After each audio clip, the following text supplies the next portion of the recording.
कणकवलीतील ज्येष्ठ समाजवादी विचारसरणीचे सामाजिक कार्यकर्ते कैलासवासी श्रीधर नाईक यांच्या 35व्या स्मृतिदिनानिमित्त कणकवली येथे आयोजित कार्यक्रमाला मोठ्या संख्येने नागरिकांची उपस्थिती लाभली।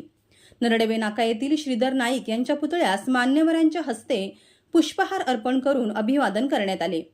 यावेळी मान्यवरांनी श्रीधर नाईक यांना श्रद्धांजली अर्पण केली।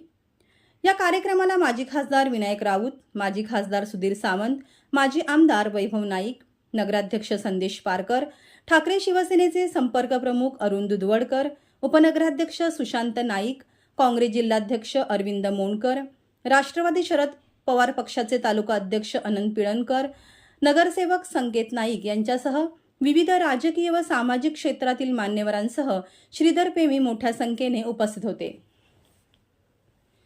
35व्या स्मृतिदिनानिमित्त कैलासवासी श्रीधर नाईक फाउंडेशनच्या वतीने विविध सेवाभावी उपक्रम राबविण्यात आले। या उपक्रमामध्ये 200 शेतकऱ्यांना वृक्षरोपे देऊन गौरविण्यात आले।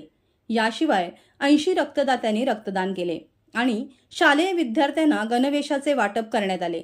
तसेच 15 वायरमन यांनाही रेनकोट प्रदान करण्यात आले। विविध सेवाभावी उपक्रमांनी स्मृतिदिन साजरा करण्यात आला। यावेळी श्रीधर नाईक यांचे विचार समाजासाठी दिशादर्शक आणि आदर्शवत आहेत। नवीन पिढीने श्रीधर नाईक यांच्या कार्याचा, विचारांचा वारसा जोपासावा, हीच त्यांना खरी श्रद्धांजली ठरेल, असे मान्यवरांनी यावेळी सांगितले।